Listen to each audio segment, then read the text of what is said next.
Hello, universe. Welcome to my world. We continue in Angelina Jordan mode and solely Angelina Jordan mode. I have good news and bad news.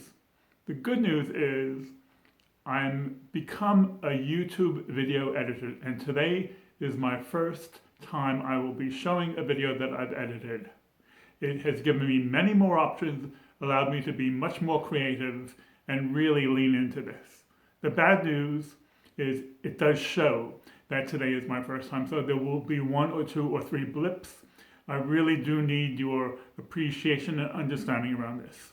But the other good news is I will only improve. Sure. Now, because we are doing an exclusive Angelina Jordan channel, I want to talk to you about Angelina Jordan. Now, she, to me, is an incredible talent. What she does is she makes grown men cry, not once, not twice, every time, with goosebumps. This is extraordinary, but this alone is not what she does. In addition to that, so many people, when they hear the song that she does, they say, hey, this is much better than the original, over and over again in so many different styles. And this is remarkable. No one can understand what is going on. And so when you have an incredible talent like this, we are looking for an incredible reason of what is going on. Now, let's look at some factors which make Angelina Jordan special. First of all, she's really, really lucky to be born and raised in Norway. Norway is a country with a lot of land and only 5.5 million people. To put that in perspective, England has 55 million people, which is 10 times the amount that Norway has, and Norway has 3 times the amount of land. And so there is not the pressure of population on the landmass. In addition to that, for many, many years, Norway has had some offshore oil, which has aided the economy, and Norway happens to be a very affluent country. Most people are very comfortable in Norway compared to many, many other countries. The weather is not ideal. Of course, some of Norway is in the Arctic Circle, and it can be very cold, but it does have some benefit from the Gulf Stream. And of course, in the winter at Christmas, you may have only 1 or 2 hours of daylight and that much less within the Arctic Circle. But when surveys are done and people are interviewed, people in Norway are considered to be very, very happy compared to many other countries. And Angelina Jordan is very appreciative of Norway, and she has written a song. Oslo is her appreciation of being from this wonderful country of Norway.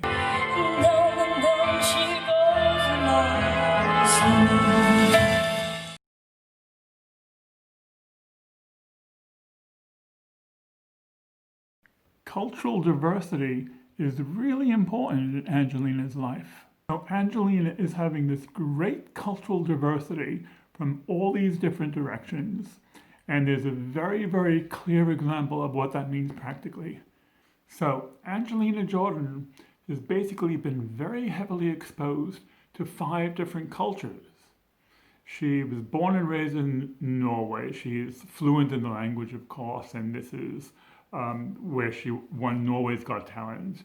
She is fluent in English, and she's now living in Los Angeles, California.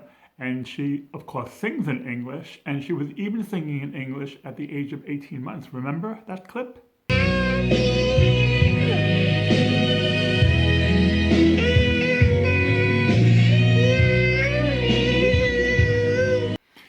In addition to that, her father is Swedish, and she has performed in Sweden, and she has often used a lot of Swedish words in her speaking.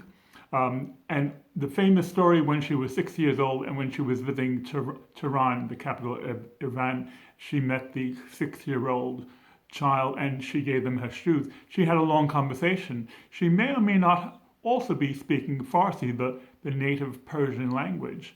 And Angelina also, her mother was raised in Japan and her uncle, and they speak Japanese together. And Angelina herself has heard this growing up.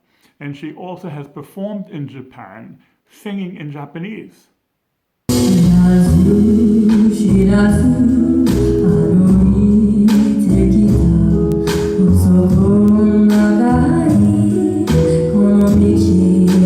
So, why is this all important? Well, when a child grows up, everything around them they take in like a sponge and they absorb it. And for them, it's just normal. This is how they view the world. But when you have exposure to so many different cultures and languages, it just broadens your horizons and you see the world in a completely different way. You understand people better and you understand the whole spectrum of humanity. And this is the basis of where Angelina is coming from, which leads us to talk about her family. For a start, this whole song is about her family and her appreciation of her family and the glory that she experiences with her family. Her dad, who is a bit publicity shy, certainly is a factor, and he is very clear he wants her to remain in school. Her uncle Michael is her manager, and he took that role on 7 years ago as soon as she won Norway's Got Talent, and he is a constant presence for her, very often with her in rehearsals. Her sister Juliet, who's 5.5 years younger, Angelina has described as the love of my life. And then we come to Angelina Jordan's mum, who's Sarah. And I consider her to be a very, very good mum. She is attentive and she's supportive. How many parents would move countries halfway around the world from Norway to LA in order to further their daughter's career? That is a very clear indication of how supportive this family can be.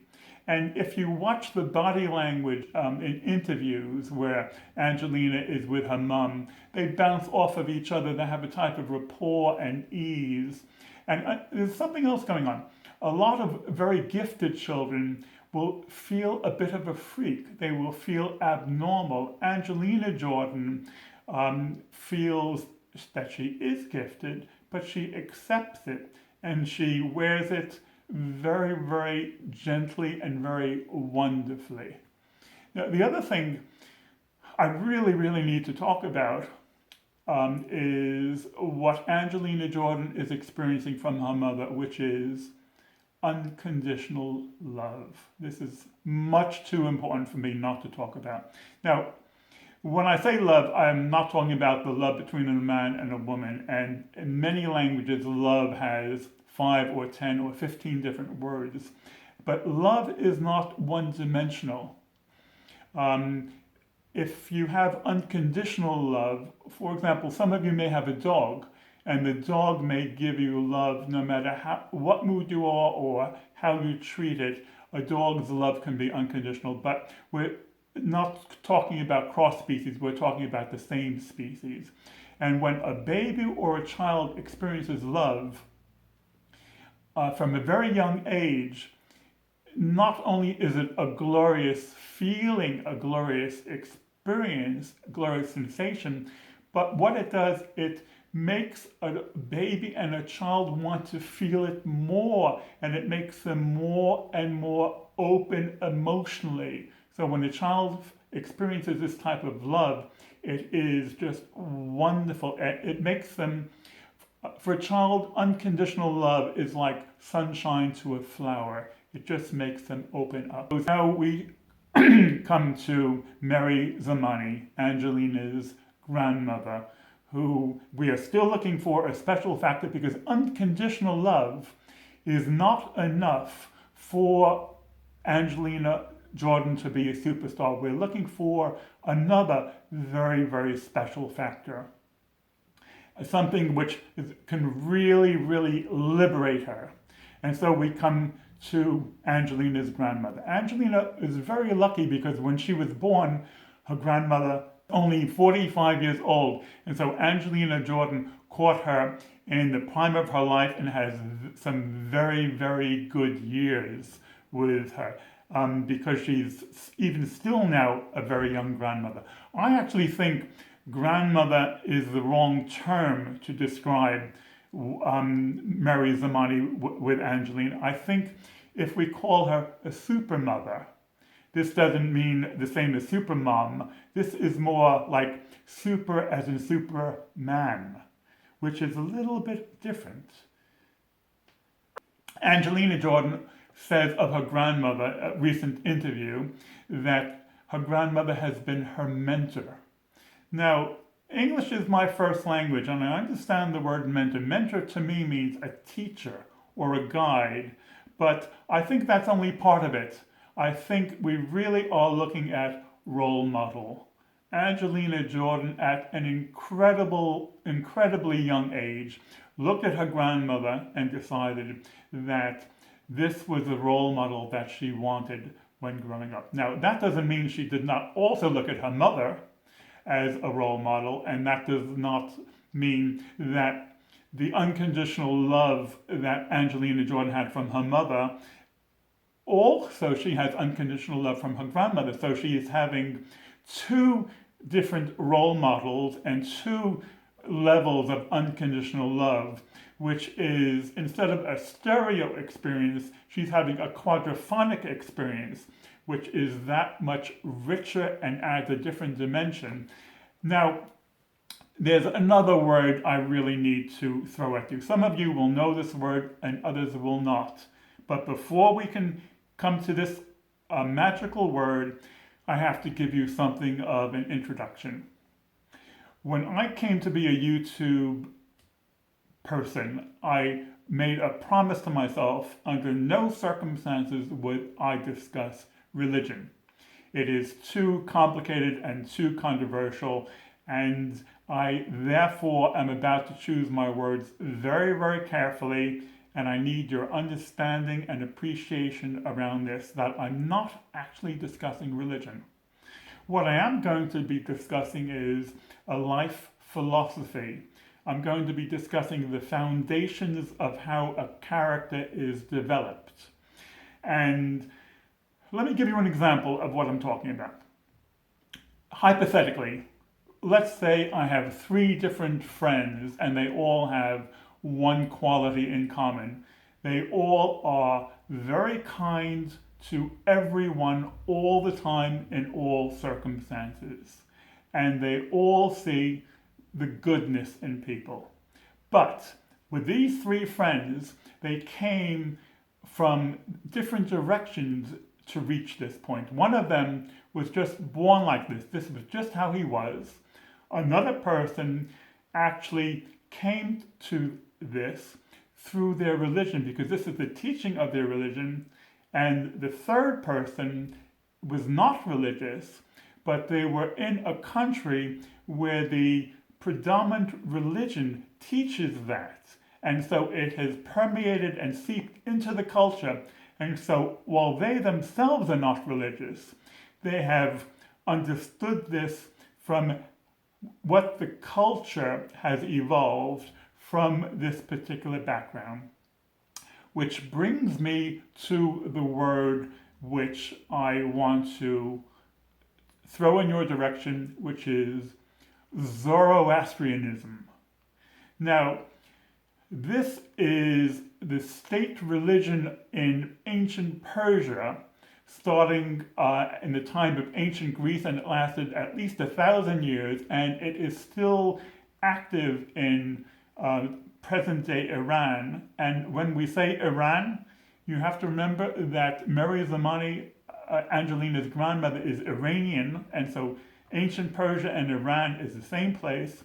The religion is still intact, still there, but for our purposes, we should think of Zoroastrianism not so much as a religion, but more as an ancient wisdom.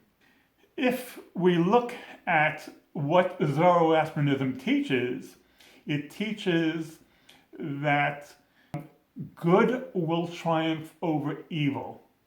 Now, if you remember a few minutes ago, we were talking about the difference between keep me from strangers without good intent as opposed to keep me from strangers with bad intent.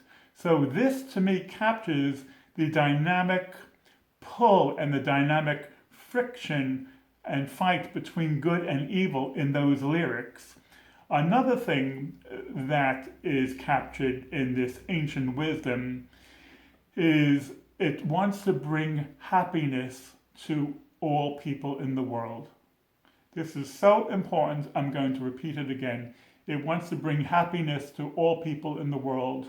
And this is a direct quote from Angelina Jordan of what she wants to do with her music. Now, this doesn't mean that Mary Zamani practices this religion, because she may or may not. That doesn't matter. Going back to the example of the three imaginary friends I had, maybe this teaching has permeated into the culture of being Iranian. Maybe this is something that she has understood and she has taken on, and it has not entered her head, it has entered her. And this is something which she has embodied and which has become her. And this level of understanding, this level of appreciation of an ancient wisdom is something which Angelina Jordan has seen and experienced, not in her head, not cerebral, but she has looked at her grandmother as a role model, and she has understood this from a very, very young age. Because when you are a child, 3 years old and 4 years old, you cannot learn religion through a cerebral experience. This is experienced in the marrow. You cannot learn something like this through dogma and doctrine when you're 3 or 4 years old. And this is the reason why I call Angelina Jordan's grandmother a sage, because she has internalized this and integrated it and synthesized it, and she is very much a guiding light for Angelina. And so Angelina has the unconditional love of her mother and grandmother, and she also has the role model of her mother and grandmother. Okay, gang, I've given you enough to think about today. I'm out of here. See you later.